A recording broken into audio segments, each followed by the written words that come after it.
Hello everyone, আসসালামু আলাইকুম। কী অবস্থা সবার? আশা করি সবাই অনেক ভালো আছেন। এই প্লাস্টিকের বক্সটা হচ্ছে রঙের একটা বক্স। এটার মধ্যে অ্যাক্রিলিক কালার ছিল, তো কালারগুলো হচ্ছে শেষ হয়ে গেছে। তো আমি ভাবলাম এই বক্সটা দিয়ে কিছু একটা বানানো যাক। এইটা দিয়ে আমি একটা পার্টি ক্লাচ বানাবো।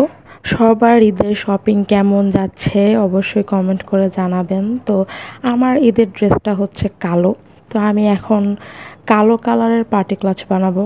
হাতের কাছে যা পেয়েছি তা দিয়েই বানাবো। তো আমি এখানে একটা কালো কালারের গ্লিটারি একটা কাপড় নিয়ে নিয়েছি।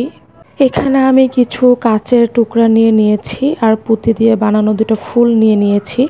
এই ফুলগুলো আসলে আমার জামার ছিল, তো এই জামাটা নষ্ট হয়ে গেছে, তাই ফুলগুলো এখন এই ক্লাচটা বানানোর জন্য ব্যবহার করব। তো আমি বক্সটার উপরের দিকটা একদম কাপড় দিয়ে আঠা দিয়ে লাগিয়ে দিয়েছি।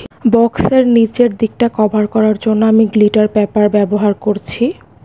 বক্সের উপরে এখন আমি ফুল দুটো আঠা দিয়ে লাগিয়ে দিব আর ফুলের চারপাশে 4টা করে মিরর লাগিয়ে নিব। বক্সটা যেখান থেকে ওপেন হবে ওইখানে আমি কিছু মিরর ব্যবহার করেছি ছোট ছোট, যেন সুন্দর দেখা যায়।